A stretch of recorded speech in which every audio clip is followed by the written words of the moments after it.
بسم الله والصلاة والسلام على أشرف المرسلين سيدنا محمد صلى الله عليه وسلم. أهلا بيكم حبايبي، يا رب تكونوا بخير وصحة وسعادة يا رب العالمين. ايه رأيكم في الجمال ده؟ تتخيلوا ان الجمال ده كله معمول من صدر فرخة؟ صدر فرخة، ايوه. فيديو النهاردة ان شاء الله معمول مخصوص للناس اللي عايزة اكلات اقتصادية وعلى قد الايد، ويكون داخلها فراخ او لحمة. يعني اكلة النهاردة دي معمولة من صدر فرخة. عايزة اقول لكم ان الاكلة دي تأكل عيلة، يعني عيلة، ويفيد منها كمان لتاني يوم. فما بالكم بقى لو انتوا عدد الافراد قليلة هتأكلكوا قد ايه. عملنا منها الكفتة اللي هي بتتعمل بالصلصة، وعملنا منها الكفتة اللي هي عاملة زي الكبيبة الغمراوي. دي ليها طعم ودي ليها طعم، في ناس بتحب الطعم ده وفي ناس بتحب الطعم ده. ده شكلها بعد ما خلصت خالص، شكلها جميل وطعمها هيكون احلى بإذن الله. يلا بينا ندخل ونشوف الفيديو. اول حاجة عندي في المكونات بتاعة الكفتة دي، انا عندي هنا كيلو من الرز. الكيلو ده انا غسلته قبلها بيوم، وبعد كده صفيته وجبت قماشة فردتها على صينية وفردت عليها الرز وسيبته لتاني يوم زي ما قلت لكم عشان ينشف خالص. انا عايزة الرز ده ما يكونش فيه مية خالص. هنا زي ما قلت لكم خلاص هو الرز نشف معايا. بعد كده بقى هاخده وهطحنه في المطحنة اللي هي بتاعه البهارات. طبعا كلنا عندنا المطحنة دي. هاخد الرز ده وهطحنه فيها لغاية ما احس ان هو ناعم خالص. انا عايزة الرز ده يكون بودر. طب في ناس هتقولي طب ما انا اعمله في الكبة على طول مش هيديكي نفس النتيجة. فلازم ان انتي تعمليه كده في المطحنة اللي هي بتاعه البهارات لغاية ما يديكي تحسي ان هو دقيق. انا عايزاه يكون كده. وعايزه اقولك ان الكبه دي اكتر حاجه بتوصلك للنتيجه اللي هي بره. يعني انتي ما بتيجي تفرميه بره بتحسي ان مفيش معالم من الرز خالص. لو جيتي تعمليه في المفرمه الكهربائيه او المكنه اللي هي اليدوي بتحسي ان هي بتكسر الرز والرز بيكون واضح فيها. لكن ده بتكسره خالص او بتخليه ناعم خالص زي ما بنعملها بره بالظبط. ده شكل الرز بعد ما خلص اهوت، وزي ما قلت لكم كمية الرز ده كان كيلو. عندي هنا بقى الصدر بتاع الفرخة اللي هو الصدرين بتوع الفرخة. انا طبعا جبت الفرخة وخلتها. انا ما جبتش الفراخ مخلية من بره جاهزة، لا انا جبت الفرخة وخلتها عند الوراق، واخدت الصدر خليته. والقطع الصغيرة دي اللي كان ما بين الاجنحة شلتها برضو، واللي كانت عند الرقبة شلتها.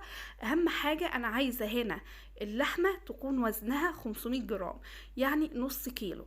انا حطيت على كيلو الرز نص كيلو. لو انتي حابة تقللي الرز شوية براحتك، انا هنا حبيت ان انا اعملها اقتصادية، فانا خليت كيلو الرز عليه نص كيلو من الفراخ. ممكن تخليه كيلو الا ربع، ممكن تخليه نص كيلو. يعني احنا دايما لما بنيجي نعملها اللي هي بالصلصة بنخلي العكس، يعني بنخلي الفراخ بتكون هي ضعف الرز. يعني مثلا لو عندي ربع كيلو رز بنخلي نص كيلو فراخ، او اللحمة نفس النظام. لكن انا هنا عشان هعملها بطريقتين، انا عملتها نص كيلو لحمة عليهم كيلو رز، وفي نفس الوقت ان هي تكون موفرة وتديني كمية. وزي ما قلت لك لو انتي حابة تقللي في كمية الرز براحتك. كان عندي ايه كمان؟ كان عندي بصل وثوم والخضرة الشبت والبقدونس والكزبرة. اخدتهم بقى في الكبة وعملتهم فرمتهم. وفرمت اول حاجة الفراخ نعمتها، وبعد كده عملت الخضرة والبصل والثوم. بعد كده اخدتهم حطيتهم على الرز، وهحط البهارات زي بهارات المحشي بالظبط: الملح والفلفل الاسود والكمون والكزبرة والبهارات المشكلة والبابريكا. وهطحن بقى وهعمل ده كله مع بعض كده اللي انا اجمعهم. انتوا هنا لو انتوا ملاحظين ان هي اما هاجي هعملها هتلاقوها لسه ناشفه، يعني ما جمعتش معايا. طيب انا في الوقت ده انا هاخدها وهعملها تاني في قلب الكبه. وانا بعملها في قلب الكبه هزود لها معلقه ميه بمعلقه ميه. ما تزوديش الميه فيها عشان لما تيجي تسلقيها او تيجي تحطيها في الصلصه بعد ما تحمريها ما تلاقيهاش اتفككت منك. هنا زي ما انتوا شايفين حطيتها في قلب الكبة، وهضيف بس مجرد معلقة مية، لان انا هنا كنت انا منشفة الرز ما كانش فيه مية خالص، وكمان الخضرة كنت انا مصفياها خالص، والبصل كان قليل فما كانش فيه سوائل كتيرة ان هي تخلط الرز مع الخليط ده. زي ما انتوا شايفين ما شاء الله طالعه عامله ازاي. وعايزه اقول لكم كمان ما تكتروش في الخضره بتاعتها عشان ما تغمقش معاكم. يعني الخضره بتاعتها كده معقوله قوي. كل ما تكتروا في الخضره هي مش حاجه حلوه، لا بالعكس هتغمق معاكم وهتحسوا كده ان هي سودا كده معاكم. هنا بوريكم الفرق ما بين اللي اتطحنت في قلب المفرمه في قلب الكبه والتانية اللي لسه ما اتعملتش. شايفين دي اللي اتعملت في الكبه تيجي تبططيها بتلاقيها بتتبطط معاكي، لكن التانية هتيجي تبططيها هتلاقيها مفروله. طيب انا مثلا مفيش عندي كبه، مفيش عندي غير المطحنه بتاعه الخلاط بس. اعمل ايه؟ ممكن الفراخ اللي انت عملتيها ديت تعمليها بالمخرطة. طبعا عندنا كلنا المخرطة، فممكن تخرطيها بالمخرطة لغاية ما تتخرط معاكي وهتبقى ناعمة كأنها مفرومة في الكبة بالظبط. طيب البصل والثوم هعمل فيهم ايه؟ البصل والثوم هتبشريهم بالمبشرة ناعم خالص، وهتاخديهم بالمية بقى بتاعتهم ديت وتحطيهم على الفراخ وعلى الرز وهتعجنيهم مع بعض. هتكوني بقى وقت ساعتها مش محتاجة ان انت تضيفي مية خالص. طيب الخضرة اعمل فيها ايه؟ الخضرة ممكن كمان اللي انت بعد ما تقطعيها قطع صغيرة تخرطيها بالمخرطة كده. بعد ما تكوني نعمتي الفراخ نعميها مع الفراخ. يعني مفيش حاجة اسمها مستحيل، كل حاجة هتعمليها حتى لو مفيش عندك اللي هي الكبة، ممكن اللي انت تعمليها زي ما قلتلك اللي انت تجيبي المخرطة وتخرطيها بيها. هنا وصفتنا النهاردة معظمنا عنده الكبة. يعني مش هنقول بقى مش هنعرف نعملها، لا هنعملها. وزي ما قلت لك لو ما فيش عندك كبة لا هتعمليها برضو زي ما قلنا بالمخرطة. هنا خلاص بعد ما خلصت باخدها على طول وابططها. زي ما انتوا شايفين بتتبطط معايا بكل سهولة. انا ما حطيتهاش في التلاجة ولا اي حاجة، وقوامها مظبوط معايا جدا. يعني ولا هي سايحة اللي انا اقول احطها في التلاجة شوية ان هي تتماسك، ولا هي جامدة اللي انا عايزة ازودها مية. لا انا مجرد بس اللي انا كنت في الكبة بزودها بس معلقة مية عشان تلم معايا، مش اكتر من كده. وزي ما اتفقنا لو الكبة مش موجودة هنعمل ايه؟ انا هنا هعمل كام واحدة كده اللي هي القرص. في ناس بتسميها اللي هي الكوبيبة الغمراوي، وفي ناس بتعملها بالرز كده صحيح بدون ما تطحنها. يعني في طرق كتيرة، وفي يعني مش شرط اللي انا بعملها. شوفي اللي يريحك ايه واعمليه، بس احنا معتادين اللي احنا نعملها بالطريقة ديت.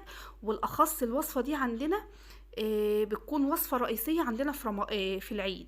يعني لازم تكون عندنا أول يوم العيد هي والممبار. يعني الكفتة والممبار لازم يكونوا موجودين عندنا. اللي هي الكفتة دي اللي هي القرص اللي أنا بعملها دلوقتي. لو انتي حابة تشيلي منها تعيني في أكياس في الفريزر ان هي تكون موجودة عندك، وفي شهر رمضان تطلعيها اللي انتي تعمليها مفيش أي مشكلة لو انتي حابة لغاية كده وتعينيها. أو ممكن اللي انتي تصبعيها وتعينيها تحطيها كده في اطباق وتغلفيها وتعينيها في الفريزر. او بعد ما تصبعيها لو حابه ان انتي تقليها او تحمريها، وبعد كده تحطيها لغايه ما تتصفى من الزيت بتاعها وتعبيها وتحطيها في اكياس وتعينيها في قلب الفريزر. ان انتي مجرد اللي انتي هتطلعيها من الفريزر تحطيها في الصلصه على طول مفيش اي مشكله. يعني انتي عندك 3 حلول: لا اما تعينيها عجينه كده، او اللي انتي تصبعيها كده، او اللي انتي بعد ما تصبعيها اللي انتي تحمريها. شوفي اللي انتي مرتاحه له ايه اعمليه. ده شكلها اهوت بعد ما خلصت. شايفين؟ انتم مصدقين ان الجمال ده كله معمول من صدر فرخه بس؟ والله العظيم قعدنا ناكل منها 3 مرات. يعني بسم الله ما شاء الله كتيره، كميه كتيره. وزي ما قلتلك لو انتي حابه تقللي في كميه الرز براحتك. انا قلت ان انا اخلي كيلو رز عليه نص لحمه او نص فراخ عشان ترميلي كمية، وفي نفس الوقت هي حاجة مغذية. يعني اسمي عملت فراخ. يعني الفراخ غالية ومش معنى كده ان احنا مش هنعرف نجيبها، لا هنجيبها وهنوفر وهنطبخ منها كل اللي احنا عايزينه بأمر الله. دي الكفتة بعد ما خلصتها عندي زيت بعد ما سخن هحط فيها الكفتة وهحمرها. عايزة اقول لكم بقى ان الكفتة دي الكفتة دي العشق بقى اللي احنا كنا بنخطفها كده من امهاتنا وزمان وهي بتعملها كده كانت بتبقى ريحتها قلب البيت. عايزه اقول لكم برضو والله العظيم وانا بحمرها كانت العيال عندي كانت عماله بتخطف منها برضو، لان فعلا ريحتها كانت تحفه وطعمها خيال. وعايزه اقول لكم ان انا كنت واقفه عماله باكل منها كمان من طعمتها.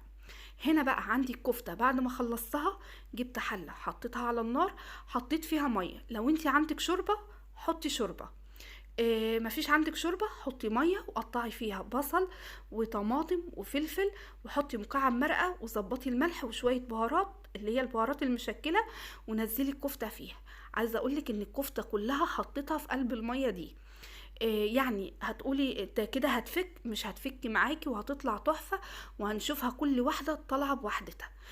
في ناس بتسيبها ان هي تتسلق والميه بتاعتها دي تقل خالص، وبعد كده بتقدمها بالميه بتاعتها دي. لا، احنا بنعملها بطريقه تانية، اللي احنا بنشيلها من الميه دي ونسيبها ان هي تبرد، وبعد كده بنحمرها بالبيض. هنا بقى دي الكفتة اهي. انا في نفس الوقت كنت بعمل الكفتة، يعني بحمر دي وفي نفس الوقت كنت انا بسلق التانية.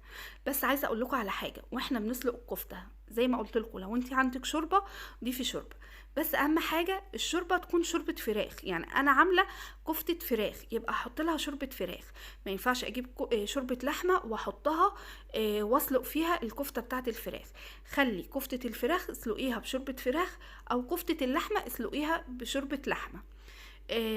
هنا دي خلاص بعد ما خلصت اهيت زي ما انتوا شايفين. وزي ما قلت لكم، لو انتوا بقى حابين تعينوها بالوضع ده كده، تسيبوها لغايه ما تبرد وتعبوها في قلب اكياس وتعينوها في الفريزر، مجرد ان انتوا تطلعوها وتحطوها في الصلصة على طول، مفيش اي مشكلة. هنا بقى هخلص الكمية كلها. طيب الصلصة بتاعت الكفتة دي هتتعمل ازاي؟ هنا بوريكم اهوت. شايفين ما شاء الله الكفتة زي ما هي سليمة، وزي ما قلت لكم انا حطيت الكمية كلها.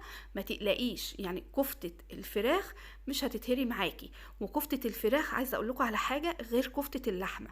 يعني كفتة اللحمة بتزيد شوية، انما كفتة الفراخ بتفضل بوضعها زي ما هي، سواء هي او كفتة الجمبري.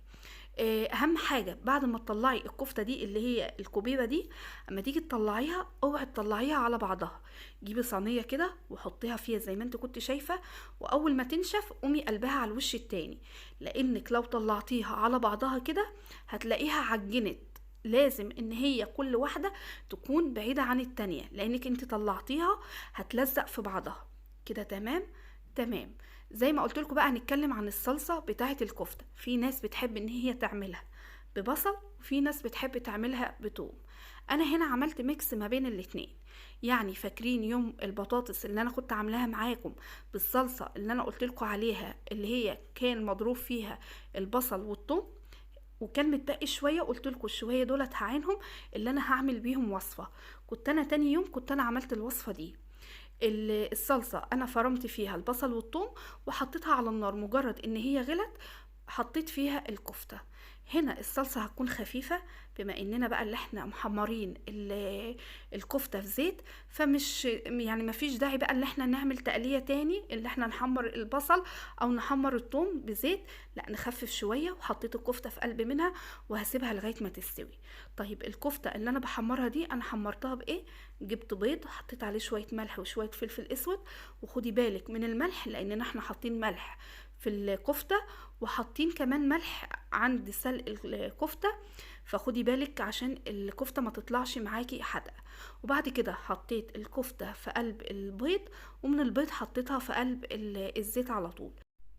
ودي الكفتة اهي بعد ما خلصت زي ما انتوا شايفين، ما كشتش معايا، ما تهرتش معايا. عايزه اقول لكم ان كان طعمها تحفه. عايزاكم تجربوها، حاجه اقتصاديه وعلى قد الايد. ودي الكفته او الكوبيبه نفس النظام، ولا هي كشت زي ما هي، ولا هي اتهرت كمان معانا في قلب الشوربه. ممكن كمان بقى طبق الكفته ده اللي هو بالصلصه تعملوا جنب منه شويه رز بالشعريه. ده فيديو النهارده، يا رب يكون نال اعجابكم. اسيبكم في رعايه الله واستودعكم الله.